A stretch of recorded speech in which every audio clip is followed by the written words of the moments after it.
तो कहानी सीधा शुरू होती है शहर के भागम दौड़ वाली जिंदगी से। हर किसी के हाथ में फोन है, हर कोई कुछ ना कुछ खरीदना बेचना चाहता है। अब जैसे इंडिया में चलती है OLX, वैसे ही इस कहानी में है एक वेबसाइट जहां पर सभी तरह के लोग थोड़े से पैसे बचाने के लिए सेकेंड हैंड सामान खरीदते या बेचते हैं, जिनमें से एक पर्सन जोरों शोरों से दर्जनों तरह के सामान बेच रहा होता है, और वो भी बहुत ही कम दाम पर, सिर्फ ये कहकर कि वो बाहर जाना चाहता है और इसलिए उसे जल्दी से जल्दी सारा सामान बेचना है। अब इस कहानी में हमें इंट्रोड्यूस किया जाता है सबसे पहले कैरेक्टर का, जिसको हम किम नाम देते हैं, क्योंकि इसके बारे में हमें ज्यादा इंफॉर्मेशन नहीं दी जाती। इसे एक iMac बेचना होता है, जिसके लिए वो बहुत पहले ही ऐड डाल दिया होता है, जिससे अब तक इसे 4-5 कस्टमर्स ने मैसेज भी किया होता है कि वो उसे खरीदना चाहते हैं, पर एक तरह से ये उनको रिप्लाई नहीं देता, जैसे कि ये उन्हें सिर्फ उनके जेंडर की वजह से इग्नोर कर रहा हो। दरअसल ये पर्सन सिंगल होता है और इसे चाहिए होती है एक लड़की, एटलीस्ट उस लड़की का नंबर, ताकि ये उसके साथ बातचीत कर सके। और जब एक लड़की सेम इसे मैसेज करती है रिगार्डिंग iMac कि वो उसे खरीदना चाहती है, तो ये उसे एक्साइटेड होकर अपना फोन नंबर और एड्रेस दे देता है ताकि वो पर्सन खुद उसके घर आकर उससे मिल ले। अब शाम को ये भाई साहब सेंट वेंट लगा के रेडी होते हैं उस लड़की के लिए, और तभी बजती है बेल, जिससे इसे लगता है कि शायद वो लड़की आ गई है उससे मिलने। पर दरवाजा खोलने पर इसके सारे उम्मीदों पर पानी फिर जाता है, क्योंकि वहां पर होता है एक आदमी जो कि खुद को उस लड़की का भाई बताता है और कहता है कि उसकी बहन काम की वजह से वहां पर आ नहीं पाई और इसलिए उसने वहां पर उसे भेजा है। अब किम एक तरह से मजबूर होता है, क्योंकि उसे बेचनी होती है अपनी iMac, और ग्राहक जब दरवाजे पर खड़ा हो तो वो उसे जाने के लिए कैसे कहता।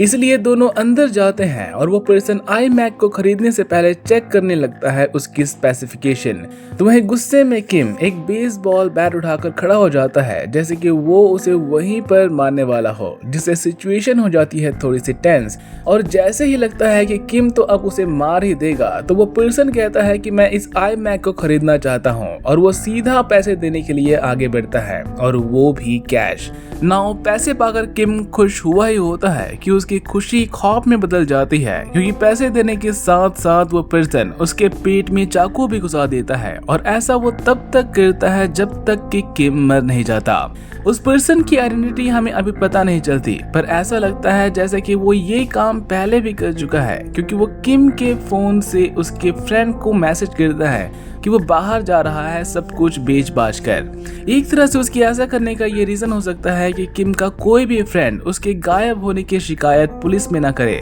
और एक एक करके वो उसके घर के सभी सामानों को बेचने के लिए ऐड डाल देता है, और वो भी बहुत ही कम दाम पर। अब यहाँ से कहानी में हमें इंट्रोड्यूस किया जाता है कहानी की मेन कैरेक्टर का, जिसका नाम होता है सीओ। ये एक कंस्ट्रक्शन कंपनी में काम करती है, जहाँ पर इसे एक प्रोजेक्ट का हेड बनाया गया होता है, जहाँ पर जब ये एक दिन नहीं जाती तो वहाँ के वर्कर्स गलती से ब्लैक टाइल्स को गलत जगह पर लगा देते हैं। नाउ ये बात उन वर्कर्स के लिए छोटी होती है, क्योंकि उन्हें कुछ खास डिफरेंस नजर नहीं आता, पर सीईओ के लिए ये किसी मुसीबत से कम नहीं होती, क्योंकि उसका मैनेजर इस बात के लिए उसका जीना हराम करके रख देगा, जो कि वो ऐसा करता भी है, पर सिर्फ उसे एक दोस्त की तरह डांटता है, ना कि किसी खड़ूस बॉस की तरह। जिससे हमें पता चलता है कि सीईओ उस कंपनी में बहुत पहले से काम करती है, और उसने पहले भी बहुत सारी गलतियां की होती हैं, जिससे उसकी इमेज थोड़ी सी क्लमजी वुमनिया वाली हो जाती है, जो कि हर जगह पर कुछ न कुछ बिगाड़ कर ही आती है।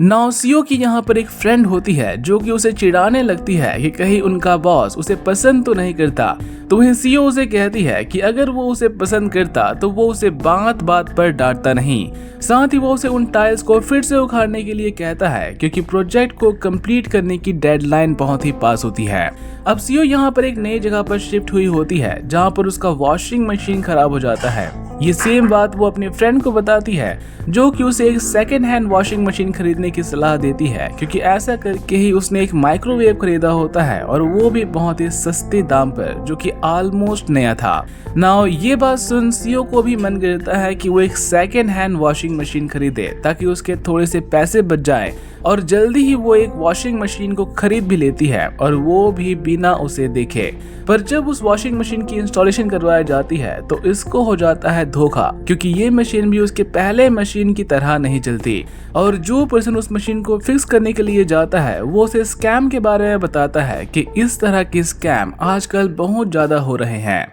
नाउ ये बात सीईओ को बहुत बुरी लगती है और वो सीधा उस पर्सन से कांटेक्ट करने की कोशिश करती है ताकि वो अपने पैसे वापस ले सके। पर जिस पर्सन ने उसे वो वॉशिंग मशीन बेची होती है, ना तो वो उसके मैसेज का कोई रिप्लाई करता है और ना ही उसने अपनी कोई कांटेक्ट इन्फॉर्मेशन दी होती है जिसके जरिए सीईओ उसे कांटेक्ट कर सके। और साथ ही सीईओ जब उसके प्रोफाइल को सर्च करने की भी कोशिश करती है उस वेबसाइट पर, तो उसकी वो प्रोफाइल उसे मिलती भी नहीं, जिससे सीईओ को सच में लगने लगता है कि इसके साथ स्कैम हुआ है और इसलिए वो एफआईआर रजिस्टर करवाने के लिए जाती है उसके अगेंस्ट। पर पुलिस जब उसे बताते हैं कि उन्हें कम से कम 4-5 महीने लग जाएंगे सिर्फ इस केस की इन्वेस्टिगेशन को स्टार्ट करने में, तो सीईओ एक तरह से उम्मीद खो देती है कि पुलिस यहाँ पर कुछ करेगी भी या नहीं। On the other hand police उसे समझाने की कोशिश करती है कि सिर्फ 2 दिनों में ही उनके पास ऐसे 100 से भी ज्यादा केसेस आए हैं, जिनमें से फिशिंग से लेकर बैंक से पैसे निकालने तक, यहाँ तक कि धमकी देना और डराना धमकाना भी शामिल होता है। और ये सब एक इंसान का कारनामा होता है या 10,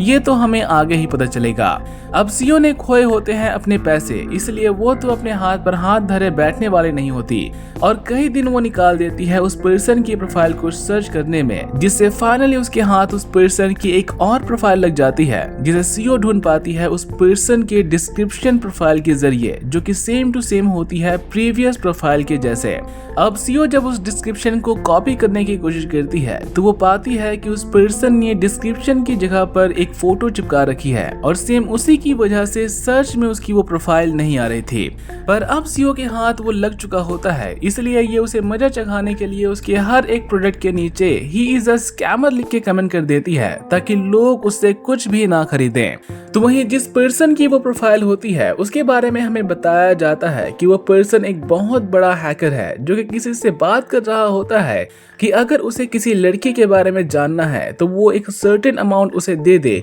एंड इन रिटर्न वो उसे उसकी सारी आईडी कार्ड्स की इंफॉर्मेशन देगा, including name, address, password, phone number etcetera. मतलब कि ये पर्सन भी कोई छोटी मोटी चीज नहीं है जिसके साथ सीईओ उलझ रही है। नाउ ये पर्सन जब कमेंट्स देखता है तो ये उसका इमीडिएटली रिप्लाई करता है और वो भी सीईओ के प्राइवेट नंबर पर, और उसे एक तरह से वार्निंग देता है कि ये सब वो बंद करे और जो गलती उसने करी है उससे सीख लेकर वो सब कुछ भूल जाए। तो वहीं सीईओ इतनी आसानी से पीछे नहीं हटती और वो उसे और भी चिढ़ाती है और अपनी सारी भड़ास निकाल वो फोन बंद कर देती है जब तक कि वो पर्सन रिप्लाई करना बंद नहीं करता। नाउ इसके हिसाब से वो पर्सन डर कर पीछे हट गया होता है, बट असल में वो पर्सन इसकी सारी डिटेल्स निकाल रहा होता है हैकिंग करके, ताकि वो इसे और भी ज्यादा परेशान कर सके। और उसकी हैकिंग का रिजल्ट हमें दिखना शुरू हो जाता है अगले दिन से, जब लोग सीईओ को फोन करने लगते हैं रिगार्डिंग फ्री गिवअवेज के लिए। मींस कि उस हैकर ने सीईओ के पर्सनल प्रोफाइल के साथ कुछ तो छेड़छाड़ करा है जिससे लोग सीईओ को फोन कर रहे हैं बार बार। अब सीईओ 1-2 फोन कॉल से तो परेशान नहीं होती, पर जब उसका फोन पूरे दिन बजता रहता है और लोग उससे एक ही चीज के बारे में पूछते रहते हैं तो वो काफी हद तक परेशान हो जाती है। पर ये सब तो सिर्फ शुरुआत होती है, अभी तो दर्जनों डिलीवरी बॉयज का आना बाकी होता है, जिससे डर कर सीईओ फिर से पुलिस के पास जाती है मदद मांगने, जिसकी डरी हुई हालत देखकर ऑफिसर ली फाइनली इस केस की इन्वेस्टिगेशन करने के लिए तैयार हो जाते हैं और अगले दिन जाकर वो सभी डिलीवरी बॉयज को मना कर देते हैं कि वो वहां पर ना आए। एंड सेकेंडली सीईओ के अपार्टमेंट के बाहर एक सीसीटीवी कैमरा इंस्टॉल किया जाता है ताकि वो सेफ महसूस करे, जिससे वो हैकर एक दूसरा रास्ता चुनता है सीईओ को परेशान करने का, जिसमें वो सीईओ के मॉम के फोन को हैक कर उससे पैसे मांगता है और जैसे ही सीईओ पैसे भेजने वाली होती है वो 1 सेकंड के लिए रुक जाती है, जैसे कि वो सोच रही हो कि उसकी माँ उसे ऐसे पैसे नहीं मांगती तो आज कैसे वो उसे मैसेज करके पैसे मांग रही है। और रिटर्न में जब ये भी अपने डैड के बारे में उससे पूछती है कि उसके डैड कहाँ हैं, तो उसकी माँ उसे बताती है कि वो ऑफिस गए हैं, जिससे सीईओ भी समझ जाती है कि वही पर्सन वो सब कुछ कर रहा है क्योंकि उसके डैड की मौत तो बहुत पहले ही हो गई थी। नाउ ये बात उस हैकर को पता नहीं होती, इसलिए वो सीईओ के अकाउंट को खाली नहीं कर पाता, पर उसे परेशान करने के लिए वो उसे रात होने का इंतजार करने को कहता है, जिससे सीईओ बुरी तरह से घबरा जाती है। अब रात होने पर सीईओ सोने की कोशिश तो करती है, पर डर की वजह से उसे नींद नहीं आती। ये एक तरह से उसके लिए अच्छा ही होता है, क्योंकि रात को उसे ऐसी आवाजें आने लगती है जैसे कि कोई उसके दरवाजे को अनलॉक कर रहा हो, जिससे डर कर सीईओ जब दरवाजे के पास जाती है तो वो देखती है कि एक अननोन पर्सन उसके दरवाजे को खोलकर अंदर आ चुका है, और अंदर आने के लिए वो उसे अंदर के लॉक को भी खोलने के लिए कहता है, जो कि जब सीईओ ऐसा नहीं करती तो वो आदमी गुस्से में ऐसा खुद करने लगता है, जिससे डर कर सीईओ फोन लगा देती है ऑफिसर ली को, जिससे वो पर्सन तो वहां से भाग जाता है, पर वो हैकर नहीं,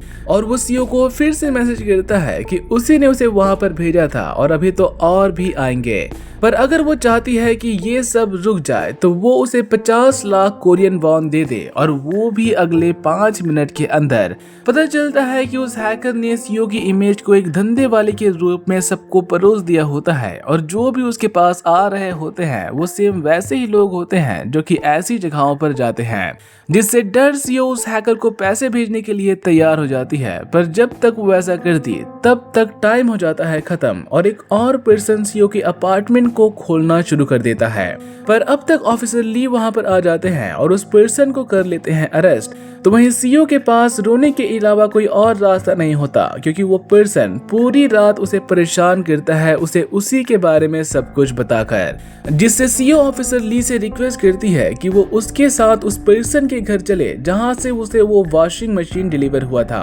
क्योंकि इसके हिसाब से वही वो स्कैमर हो सकता है जो कि ये सब कर रहा है। तो वह ली बिना वारंट के ऐसा ना करने के लिए कहता है, पर जब वो उसकी डरी हुई हालत देखता है तो वो उसके साथ जाने के लिए तैयार हो ही जाता है। जिनमें से जब ये किम के अपार्टमेंट में जाते हैं तो इन्हें मिलती है किम की लाश, और वो भी एक फ्रिज में से। नाउ ये इस केस की पहली मर्डर होती है, इसलिए ली भी अब इस केस को बहुत ही सीरियसली लेते हैं, और इन्वेस्टिगेशन के जरिए इन्हें पता चलता है कि सीईओ की जैसी एक और लड़की है जिसके साथ भी ऑलमोस्ट सेम ही हुआ था। उसने भी ऑनलाइन एक सेकंड हैंड सामान खरीदा था, जो कि जब खराब निकला तो उसने सेलर की आइडेंटिटी ढूंढनी चाहिए ताकि वो उस सामान को रिटर्न कर अपने पैसे वापस ले सके, जो कि स्टार्ट में तो उसे नहीं मिलती, पर जब उसकी वो प्रोफाइल उसे मिलती है तो उसकी लाइफ प्रॉब्लम से भर जाती है, और उसके साथ भी वही सब होता है जो कि सीईओ के साथ अब हो रहा होता है। पर इसके साथ सिर्फ इतना ही नहीं हुआ होता, ये बताती है कि वो पर्सन उसके सारे सोशल अकाउंट्स को हैक कर लेता है, हर जगह पर उसे नॉन स्टॉप मैसेज भेजता है,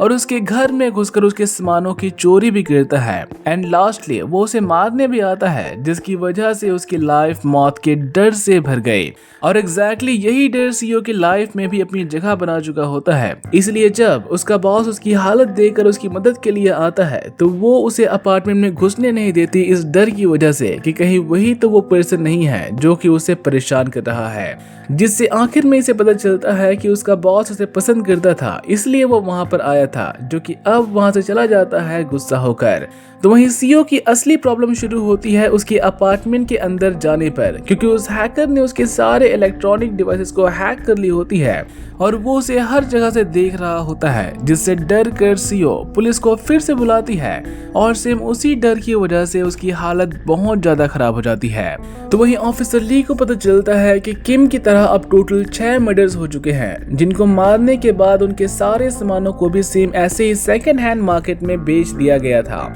और पुलिस ने इन केसों को अच्छे से इन्वेस्टिगेट इसलिए नहीं किया होता क्योंकि उनके हाथ कोई भी स्ट्रॉन्ग एविडेंस नहीं लिखते ऐसा करने वाले के अगेंस्ट। अब सीन यहाँ से फिर से शिफ्ट होती है सीईओ की तरफ, तो हम देखते हैं कि वो हैकर फिर से उसे परेशान कर रहा होता है, और इन सब को रोकने के लिए वो उससे 10 मिलियन कोरियन वॉन मांगता है, और वो भी कैश, और उस कैश को लेकर वो उसे अपने ही अपार्टमेंट में रहने के लिए कहता है, जिसे वो लेने के लिए आएगा रात के 10 बजे। साथ ही वो उसे वार्निंग भी देता है कि अगर वो इस बारे में पुलिस को बताती है तो वो उसका पीछा कभी भी नहीं छोड़ेगा, और फिर आगे जो होगा उसके लिए वो खुद जिम्मेदार होगी। नाउ सीईओ तो पैसे लेकर इंतजार करने लगती है, पर डर की वजह से वो अपने फोन को कर देती है ऑफ। जिसे बंद पाकर ऑफिसर ली उसके घर के बाहर पहरा देने लगता है। तो वहीं इस वक्त तक ऑफिसर नाम इस केस की इन्वेस्टिगेशन में लगे होते हैं और देखते हैं कि जब सारे डिलीवरी बॉय वहां पर आ रहे थे उस दिन, तो वो पर्सन वहीं पर खड़ा होकर उन सबको देख रहा था। मींस कि वो क्रिमिनल उनकी हर एक हरकत पर बहुत पहले से ही नजर रखे होता है और उसके बारे में जब तक ऑफिसर नाम ली को बता पाता तब तक वो पर्सन ली पर अटैक कर उसे बेहोश कर देता है। पर जब तक वो उसे जान से मार पाता तब तक वहाँ पर कई सारे लोग आ जाते हैं, इसलिए वो पैसे लेने के लिए निकल जाता है सीओ के अपार्टमेंट की तरफ, जहाँ पर जाते ही उसका सामना होता है सीओ के बॉस के साथ, जो कि समझ जाता है कि यही वो स्कैमर होगा जो कि सीओ को परेशान कर रहा है। पर इससे पहले वो उसके साथ कुछ करता, वो क्रिमिनल उसे चाकू से मार मार कर पूरी तरह से मार डालता है। On the other hand CO खुद के अपार्टमेंट में ढेर सारे सीक्रेट कैमरास को देखती है, जिससे उसे पता चल जाता है कि वो पर्सन उस पर नजर कैसे रखे हुए है। पर इससे पहले वो कुछ कर पाती, वो क्रिमिनल घुस जाता है उसके अपार्टमेंट में और उसे कर देता है बेहोश। ऑन दी अदर हैंड जब ऑफिसर नाम ली को बताने के लिए आते हैं उस क्रिमिनल के बारे में, तो वो देखते हैं कि ऑफिसर ली वहाँ पर बेहोश है और जैसे ही वो सीओ के अपार्टमेंट की तरफ जाते हैं उसे बचाने के लिए, तो वो देखते हैं कि लाल रंग की एक गाड़ी वहाँ से निकलती है जिसमें पीछे बैठी होती है सीओ, जिससे हमें यहाँ पर काफी लंबी चीजिंग सीन देखने को मिलती है जो कि एक पॉजिटिव टर्न में एंड नहीं होती, क्योंकि एक्सीडेंट की वजह से ऑफिसर नाम की मौत हो जाती है। तो वही वो क्रिमिनल वहाँ से भागने में कामयाब हो जाता है। नाउ ऑफिसर नाम के मौत के बाद वो पर्सन भी सीओ को परेशान करना बंद कर देता है और सिंस की पुलिस के हाथ भी कोई सबूत नहीं लगे होते, वो इस केस को बंद करने लगते हैं, जो कि ऑफिसर ली को बिल्कुल भी पसंद नहीं आती। अब काफी वक्त तक सब कुछ शांत हो जाता है। सीओ भी एक नई जगह पर शिफ्ट हो जाती है, पर एक दिन जब वो कुछ लड़कियों को बात करते हुए सुनती है कि एक पर्सन सेकंड हैंड चीजें बेच रहा है और वो भी बाहर जाने के नाम पर, तो इसके हाथ वो पर्सन फिर से लग जाता है। नाउ सीओ को ये बात याद होती है जो कि उस पर्सन ने कही होती है वहां से जाने से पहले कि वो उसे फिर से ढूंढ लेगा, इसलिए ये ऑफिसर ली के साथ मिलकर एक ट्रैप बिछाती है ताकि ये उसे पकड़ सके, जिसमें वो यूज करती है अपने फ्रेंड के चेहरे का ताकि उसके नाम के जरिए वो एक नई आईडी बना सके। और जब सब कुछ सेट हो जाता है तो वो सेम उसी पर्सन से एक सामान खरीदते हैं जिसकी डिलीवरी करने वो पर्सन खुद आता है। नाउ एज पर प्लान वो पर्सन आता तो है, बट सीओ उसे देखकर घबरा जाती है, जिससे उसे हो जाता है शक, पर वो भी ये दिखाता नहीं कि उसने उसकी रियल आइडेंटिटी जान ली है। तो वहीं ली काफी दूर होता है उन दोनों से और जब तक वो उनके पास पहुंचता तब तक हो जाती है देर, इसलिए सीओ उसे लेकर जाता है अपने टेम्पररी फ्लैट में, जहां पर उसे पकड़ने का वो प्लान बनाकर बैठे होते हैं, जहां पर सबसे पहले वो पर्सन सीओ को बेहोश कर देता है और उसके बाद वो उसके फ्लैट को चेक करने के लिए जाता है ताकि वहां के सामानों को भी वो बेच सके,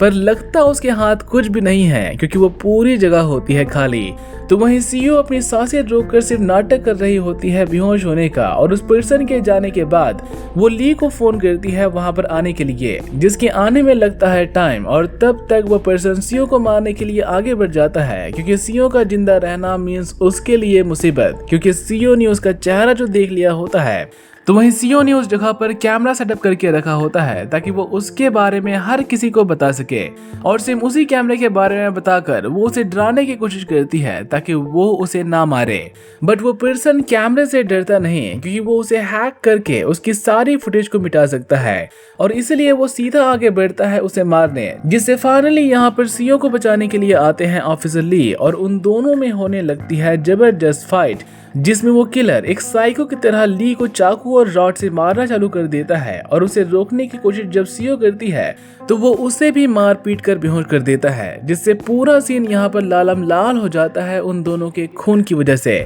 पर अभी भी वो दोनों मरे नहीं होते, जिससे आखिर में वो पर्सन अपनी नाइफ उठाकर आगे बढ़ता है सीओ को मारने, और जैसे ही वो उसे मारने की कोशिश करता है ली उसे अपने साथ लेकर कूद जाता है बिल्डिंग से, जो कि गिरते हैं एक गाड़ी के ऊपर, जिसकी वजह से ना तो ली की मौत होती है और ना ही उस पर्सन की। और जब वो फिर से चाकू से अटैक करने की कोशिश करता है तो सीओ और ली दोनों ही मिलकर उसे जान से मार डालते हैं, जिससे फाइनली उस क्रिमिनल के क्राइम पर लगता है फुल स्टॉप। पर ये मूवी हमें दिखाती है कि ऐसे क्राइम्स और भी हो रहे हैं, इसलिए मूवी के एंड में हमें एक वार्निंग दिया जाता है, don't tempt by the salad और ये स्टोरी हो जाती है खत्म। अब बात करें इस कहानी की तो मुझे तो ये कहानी काफी थ्रिलिंग लगी है शुरू से लेकर एंड तक। आपको ये पसंद आई या नहीं आप ये कमेंट करके बता सकते हैं। Till then take care and see you soon in a new video.